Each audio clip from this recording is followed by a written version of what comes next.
سلام شباب. ندير واحد الجولة اليوم على الأسواق بصفة عامة. شنو لا توندونس، فين غادا الليكويديتي.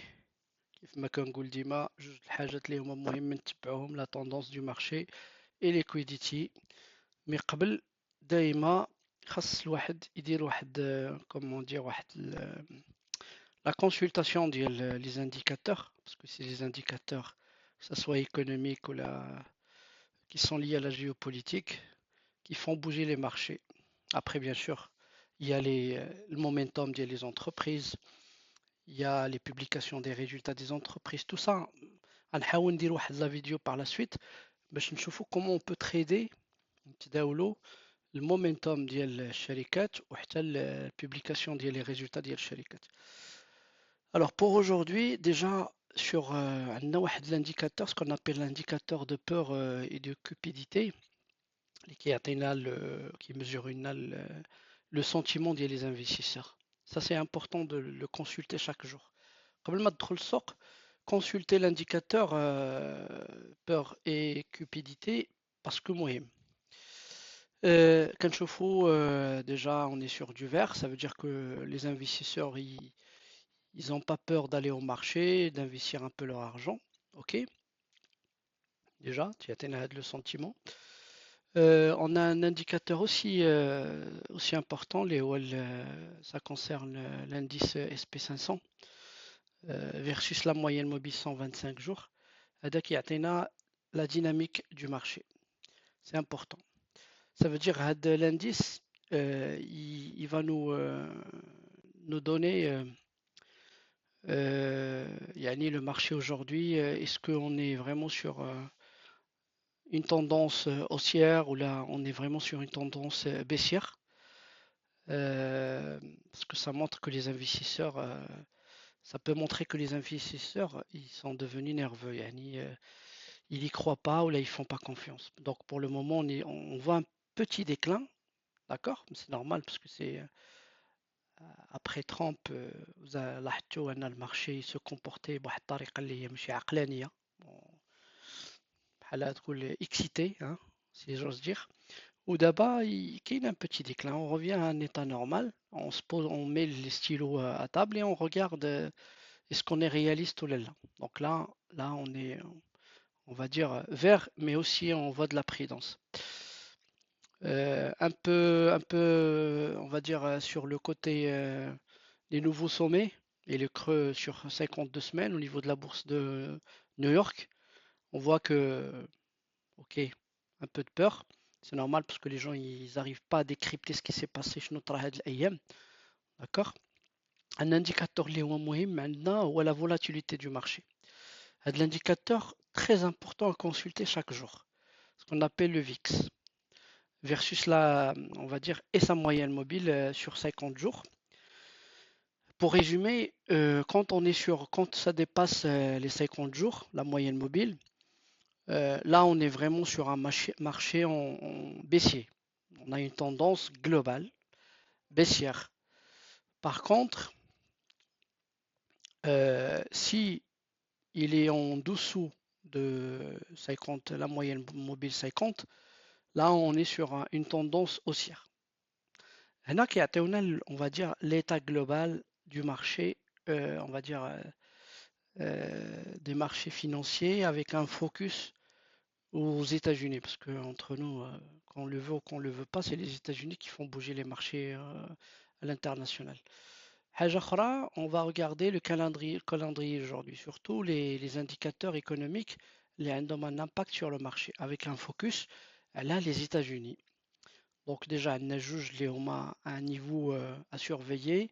On a le prix de la production mensuelle. Déjà il est communiqué. Donc 0,2. On a une augmentation par rapport à la prix de production.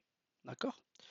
Et après, il y a un discours du président de la Fed, Powell, qui va présenter, on va dire, la vision, la tendance, etc. Donc les investisseurs qui connaissent attentifs les discours de la Fed, d'accord? Surtout des discours qui vont exposer on va dire, le côté économique et les indicateurs au niveau des États-Unis.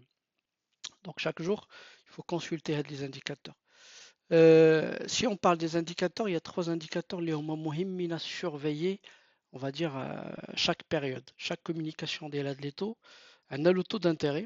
D'accord, là, on voit que les taux d'intérêt, certes, ils ont stagné à un certain moment, plusieurs mois. Et après, on a une tendance baissière. OK? Ça se confirme dans les publications. C'est important. Ce qui fait bouger le. Parce que vous avez ce qui est droit, là, le bull run. Le bull run. Le bull run, il y a des règles dans un sens économique. Déjà, il faut avoir les leviers pour un bull run. Le premier, c'est le taux d'intérêt. Là, quand on voit que ça commence à s'améliorer, mais à surveiller avec prudence, hein, parce que ça risque de revenir ou là, ça risque de stagner, ça dépend. Hein. On maîtrise, personne ne maîtrise le futur proche. Personne. Deuxième indicateur, le bull run directement, c'est le taux d'inflation. Donc là, on voit très bien qu'aux États-Unis, hein, là, on a un focus États-Unis. Hein. Aux États-Unis, entre le mois de septembre et octobre, on a une augmentation légère, ok, sur le taux d'inflation.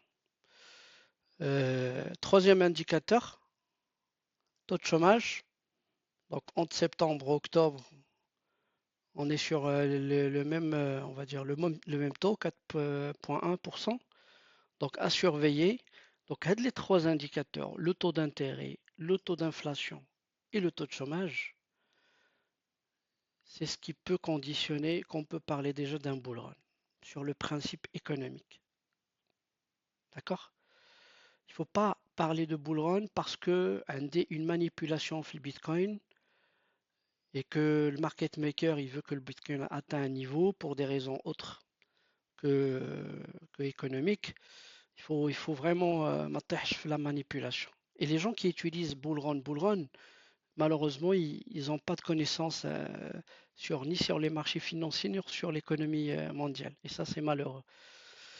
Alors, qu'est-ce qui fait bouger les marchés aujourd'hui? Alors là, on fait bouger de la cam, c'est bon. Déjà, sur le Dow Jones, là, on est sur une correction, déjà, visible. Nasdaq, pareil. SP 500, Russell 2000, pareil. Donc, on voit que les indices boursiers aux États-Unis, on est sur des corrections. OK? Et on est sur, on va dire, une balance bull bear run, c'est qui s'approche. C'est ce qu'on a vu sur les indicateurs et c'est ce qu'on a vu sur tout ce qui est indice de peur et de cupidité. Donc là, vous voyez très bien comme nous, comme d'afsbah, quand nous allons des indicateurs, qu'est-ce qu'on a dit, là, comment je vais me retrouver sur les marchés, comme le contrôle. Euh, on va voir les actions, on a plus de volume, juste pour voir un petit peu où la liquidité se positionne. Donc là, on est sur le côté technologique. Côté technologique, déjà quand on va regarder ce qu'on appelle groups, parce que sur la plateforme, on voit très bien euh, la performance du jour. Là, ce qui sort, c'est l'énergie et la technologie, les deux. Ça veut dire automatiquement l'intérêt que je vais porter pour l'analyse, même au niveau pré-marché, après l'ouverture de la bourse, c'est de regarder où ça bouge. Est-ce qu'il y a des opportunités? Et c'est là où je vais commencer à analyser les actions. C'est important. Donc là, et ça se confirme très bien. Là, on est sur des actions des entreprises côté technologique. Walt Disney qui progresse. Donc, parce qu'il y a une publication des résultats. Un peu de miners de Bitcoin. Donc là, on est sur des corrections, mais on va se concentrer sur ce qu'on appelle les actions qui sont up. Et là, on voit très clair pour le volume. Là, et là, la plupart, c'est des entreprises technologiques. Et ce qui est bien, c'est que quand je vais essayer de sélectionner avant même l'ouverture de marché euh, où je vais me positionner. Je peux regarder le chart et un peu voir un peu comment les actions bougent, même avant l'ouverture des marchés. Et si j'observe un mouvement qui confirme que c'est là où la liquidité aussi se positionne, bah, je passe à l'analyse technique et je prends position sur l'action. OK? Donc là, on peut filtrer par secteur. Donc là, on va regarder le secteur technologique. Après, on peut regarder ceux qui ont fait une communication dernièrement avec des éléments positifs, que ce soit le PS ou les revenus. Donc le PS, c'est le prix de l'action par rapport au bénéfice. Donc si bot positif, donc ça va affiner et chaque fois que je vais observer, je vais filtrer on va dire le screener, il va nous donner des actions. Donc là 69. Après je peux filtrer sur les entreprises qui ont une dette équilibrée par rapport à l'equity. Ça va nous filtrer 50. Et là, vous voyez, quand ملي تنوصل لواحد le niveau de filtre un peu logique, je me retrouve sur les actions qui font bouger le marché.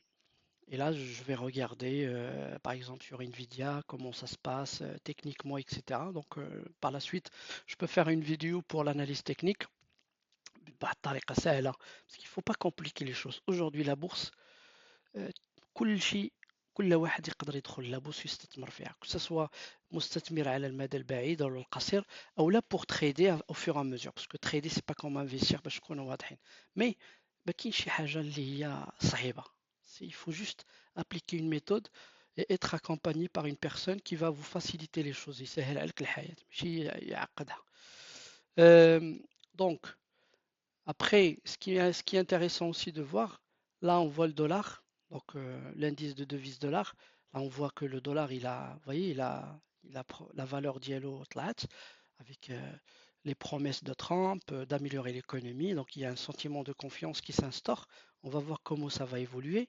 Donc déjà là, sur le frame d'IL 4 heures, on va voir qu'il y avait une petite correction, mais on est sur une tendance haussière sur le dollar. OK? Donc là, on est vraiment dollar. Et certainement, quand je vais observer le dollar versus, on va dire le dollar versus l'euro, on va voir que l'euro à ce niveau, donc là, l'euro, là, on voit que l'euro, la valeur de l'euro par rapport au dollar, il a baissé, mais c'est normal. Vous voyez qu'il y a beaucoup de choses qui peuvent bouger le marché. Le gold, alors le gold, c'est normal, parce que la plupart des liquidités, ils sont partis sur on va dire, alors la caméra, pourquoi la caméra ne fonctionne pas? Pourquoi? Ok, parce que liquidité, مشات le dollar et le bitcoin, ouais, le bitcoin. Donc le Bitcoin, si on voit le Bitcoin, il est où ce monsieur Bitcoin? Il est là. Donc là, on est sûr. Vous voyez qu'on a fait un truc. Mais attention, hein, les gens qui parlent du bull run, c'est pas du bull run, hein. Vous voyez quand on fait une analyse fondamentale d'ordre économique et qu'on commande à descendre macro, micro, donc c'est là où on regarde très bien comment les choses se passent. Donc là, on avait le volume. Si vous voyez le volume là, par rapport à, par rapport à 2001, là, vous avez une grande différence. Donc là, on était sur du bull run. Ok? On était sur du bull run parce que les banques centrales, ils avaient produit beaucoup d'argent. Et les gens, ils se posaient, qu'est-ce qu'ils vont faire avec l'argent? Et ils les ont injectés sur les cryptos. Donc là, qu'est-ce qui se passe sur notre cher Bitcoin? Donc là, on est vraiment sur des zones, on est toujours sur un sentiment haussier, petite correction. Je pense qu'on peut atteindre les 100 000 avant de faire une correction, on va dire, je pense que là où on a le 100 000, il y a, on peut faire une correction pour atteindre les niveaux 1, ce qui peut être logique. Question de stabiliser le marché, revenir aux fondamentaux. Donc là, à ce niveau, si on casse cette partie, cette golden zone, on va atterrir vers un niveau, une zone, ce qu'on appelle une zone de demande, vers les 50 000. Et on peut même atterrir à 30 versus 20, 15. Tout est possible. Gardez ça en tête. Sur la finance, les marchés financiers, les cryptos surtout, tout est possible. Il y a كاين شي حاجة سميتها ah non mais qui va y descendre. Non, tout est, il peut descendre de là jusqu'à là une semaine, voire même 3 jours. Alors le Bitcoin, ok. Donc globalement les Bitcoins, la plupart vous voyez que ça corrige. Le market cap, là on voit qu'on avait atteint les 3 milliards de dollars hein, quand même hein, sur global sur les cryptos. Et là on est en train on va passer dans une phase de correction, voire même une phase de distribution sur les cryptos. Sur les cryptos et après sur quelques actions. Moi je vous ai parlé beaucoup des actions. Il y a aussi une partie Mohimma. Quand vous êtes sur l'investissement, surtout, cherchez toujours des entreprises aux États-Unis qui vont passer à la rentabilité, surtout sur un volet technologique ou la biotechnologique. Biotechnologique, ça veut dire un laboratoire de recherche médicale qui a validé la phase 3 au niveau de la FDA, l'organisme qui valide les médicaments, et il va passer à la phase commerciale. Là, hop, l'action évolue, ce qu'on appelle le momentum des entreprises les entreprises d'ordre technologique qui ont passé la phase de la R&D et qui vont avoir une validation dans un sens technologique, on a comme un exemple, après il y a beaucoup, mais qui vont passer à la phase de rentabilité, ce qu'on appelle en anglais break-even. Ça, on peut l'observer sur la plateforme que je vous ai montré, la plateforme Femvis. On peut filtrer tout, hein. C'est une plateforme vraiment très puissante. La boîte dont j'ai beaucoup parlé, on va dire Archer Aviation, ça c'est eux qui produisent les hélicoptères taxi aériens. C'est comme les Uber mais aériens. Ça veut dire pour aller à l'aéroport, au lieu de passer 40 minutes ou 60 minutes, tu peux aller en 5 minutes, 10 minutes. Ça c'est ce que j'appelle une boîte qui passe à la phase de rentabilité. Ça va commencer à être rentable. Donc si vous voulez aussi se positionner, gardez ça en tête. Archer Aviation, ça bouge. Là, on est vraiment sur un pattern qui démontre clairement que, parce que quand je vais aller vers les 4 heures, vous voyez très bien on a corrigé, mais on va reprendre. Mais là, je parle en tant que pour les investisseurs qui veulent vraiment investir sur des entreprises innovantes comme ça. J'en ai déjà parlé que ce soit sur Telegram ou sur mon Instagram. N'hésitez pas à me suivre sur Instagram et sur Telegram, voire même sur YouTube, Hadi Archer, tu vois. Ils sont en train de produire, donc là ils passent à la phase de commercialisation. Ils ont des partenariats avec la Chine, avec Abu Dhabi, Stellantis, ouais, Stellantis, dans le secteur de voiture, ils ont injecté beaucoup d'argent sur la boîte. Donc là, tu vois, c'est un exemple aux États-Unis. En 9 minutes, vous pouvez atteindre l'aéroport au lieu de 62 en métro, 52 en voiture. Donc là, c'est des avions. Et ça, c'est bien. C'est très bien. Tu vois comment ça bouge. Là, donc là, ils ont terminé la construction de leur usine. Donc là, je fais pas je fais pas de la publicité, juste pour être honnête. C'est pas de la publicité que je fais. Donc il y a un problème sur ma caméra, mais c'est pas grave. Euh, et ça, c'est important. Donc je vais essayer chaque fois de vous faire un petit tour comme ça. Et je pense que بهالطريقة هذه, vous allez commencer à avoir une tête un peu bien câblée entre les indicateurs, le marché, comment mesurer, etc. Je rappelle toujours et je conseille DIMA. Gardez en tête les indicateurs économiques qui font bouger le marché. comment est la tendance du marché, où va la liquidity. Ok? Ça, c'est important. Ça veut dire sur votre setup, essayez de vraiment avoir les informations pour être intelligent sur les marchés financiers. Ok? Merci à vous et je vous souhaite bon sens dans vos actions sur la bourse ou sur les cryptos ou sur les matières premières. Voilà.